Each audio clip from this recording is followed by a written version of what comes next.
Hello guys! Hello! Welcome dito sa aking channel, Kapalaran 888. Welcome! Alamin natin kung anong messages, vibration, gabay energy para sa lahat ng Aries. Aries, ito ay New Moon in Taurus. So, alamin natin kung ano yung gustong sabihin sa iyo ng baraha. Pareho kayo ng Leo. Meron ditong believe in magic. So, pwede kang makaresonate sa Leo. So, panoorin mo yung reading ko sa Leo. Okay. So, first card natin is believe in the impossible. Wow. So, blue moon siya. Pag sinabing blue moon, ano siya? Rare moon siya. Diba? Hindi naman palaging full moon is blue. So, sinasabi ng baraha, kahit, for example, feeling mo, Aries, wala nang mangyayaring maganda sa buhay mo, like yung, ang pakiramdam mo, walang, anong tawag dito? Yung pakiramdam mo na imposible na siya, magtiwala ka pa rin, okay? Magtiwala ka, surrender to the divine, di ba? I-surrender mo siya sa Panginoon, kasi lahat ng control dito sa mundo is Panginoon lang ang may control. So, habang tayo naniniwala sa milagro, habang tayo naniniwala sa imposible, habang yung gusto nating mangyari is ibinigay na natin sa Panginoon, sinurrender na natin, dapat may gagawin din tayong aksyon. So parang etong barahang ito is sinasabi sa iyo, Aries, na it's a combination of action, okay, planning, action, and faith. Parang ganon. Kasi kung faith lang siya, naniniwala lang tayo na may imposible, tapos naniniwala tayo na tutulungan ng Panginoon, tapos wala naman tayong kinikilos, like sa bahay lang tayo, nakaupo, walang mangyayari. Diba? So, ang sinasabi ng bara, it's a combination. Yung success is a combination of hard work, faith, and then, alam mo na, yung paniniwala, surrender natin sa Panginoon, and then, action. Paulit-ulit talaga ako. Okay? So, yun, Aries. Yung sinasabi ng baraha sa'yo.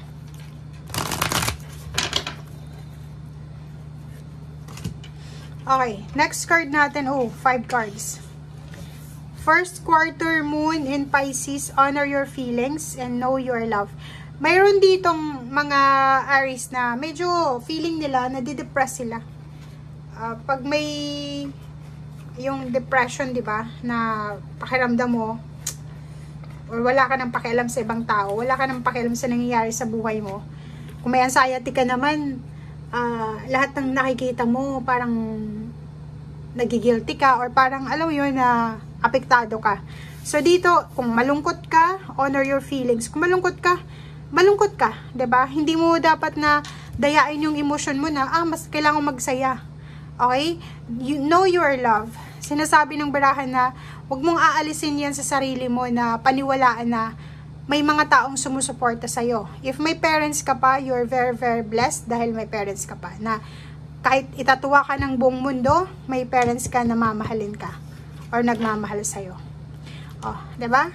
So, it's a confirmation. Kailangan mo daw na magtiwala na magiging maayos ang lahat. Okay? Be grateful sa lahat. Be grateful sa lahat ng blessings, pagpapala, or kahit walang blessings, kailangan nating maging grateful sa lahat. Kasi naandyan ka until now. And reveal what needs to be seen. So, maging totoo ka lang sa sarili mo. Maging totoo ka sa mga tao, sa harap at likod nila. And maging totoo ka sa intention mo. Magiging sobrang stable yung buhay mo. Kasi yun naman talaga balance. Kailangan natin ng balance. Hindi naman pwedeng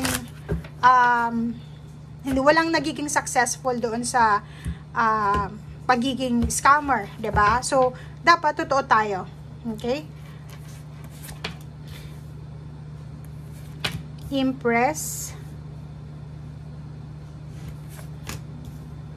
Okay, so Aries, ang nakikita natin dito na kung makikita mo, nandito yung Prince of Discs and Prince of Wands and Empress. Ang Empress na to, ano siya, abundant energy. So, may abundance and prosperity. It's either pagbubuntis, it's either new ideas, new inspiration na pwedeng pagkakitaan, business or work, pag-aaral, parang ganon. So, nakikita natin dito na posibleng may darating na offer ng job, offer ng money, or nakikita natin dito na may mga tao na willing kang suportahan sa kung ano man ito na new beginnings na gagawin mo. So, yun na nga, huwag kang mawawala ng pag-asa. Kasi nandito yung pag-asa eh. Sinasabi na maraming magsisimula sa buhay mo. It's either new job, new work, new money, new source ng income. And sinasabi ng baraha sa'yo dito na yung pinagdaanan mo na tower mode, yung disappointments, pag-iyak mo, nasira na relationship, nasirang trabaho, tiwala or kano pa man, ay posibleng maayos mo ulit, 'di ba? So, kung halimbawa sa dati mong pinagtrabahuhan, siniraan ka, or kung ano pa man, sinasabi ng baraha sa'yo dito na ibabalik yan sa'yo ng universe. And the star, sinasabi ng the star dito na yung pangarap mo sa buhay, ibibigay yan sa'yo ng universe as long as na sigurado ka sa ginagawa mo sa ngayon. As long as na yun nga, it's a combination of hard work, trust, or faith, and yun yung kailangan mo sa ngayon. Kailangan mo maging masipag, kailangan mong mag-focus sa kung ano itong gusto mo, and alisin natin yung sobra-sobrang pagiging negative. Okay? Kailangan mong kalmahin ang iyong sarili kasi sinasabi ng baraha sa'yo dito na yung success mo, abot kamay mo na. 'Di ba? So, ibig sabihin, yung pagtatagumpay mo, nakadepende yon sa'yo, sa actions mo. Etong 3 of Wands, nakikita ko sa'yo dito, masyado kang nag-iisip, overthinking, overanalyzing. Like, halimbawa, may nag-o-offer sa'yo ng trabaho. Iniisip mo na hindi ka makakapasa. Iniisip mo na hindi ka magtatagal doon, hindi ka pa nga nag-a-apply. Nakikita ko rin sa'yo dito, mabilis kang mawala ng pag-asa. Mabilis kang ma-disappoint. And mabilis ka din na mawala ng interest. So, yun ang sabi ng baraha sa'yo dito. Kailangan mong alamin kung saan ba talaga or kung ano ba talaga itong pwedeng magbibigay sa'yo or magdadala sa'yo ng contentment. Kasi pag may contentment ka sa puso mo, magiging parang ano kung tawag dito, welcoming ka eh. Lahat pwede mong i-welcome. Pero kung masyado tayong negative, nag-overthink tayo, ina-analyze natin yung situation, hindi tayo makakaangat sa buhay, hindi tayo makakausad. Kasi nauna na yung negative eh. Naging negative na yung mindset mo bago pa dumating. 'Di ba? Parang first day of work pa lang, pagod ka na. 'Di ba? Or pag apply mo pa lang sa trabaho, nagfo-fall in line pa lang kayo para mag-submit ng resume, pagod ka na. So, dito sa barahang to, sinasabi na may pag-asa, maniwala ka, may milagro.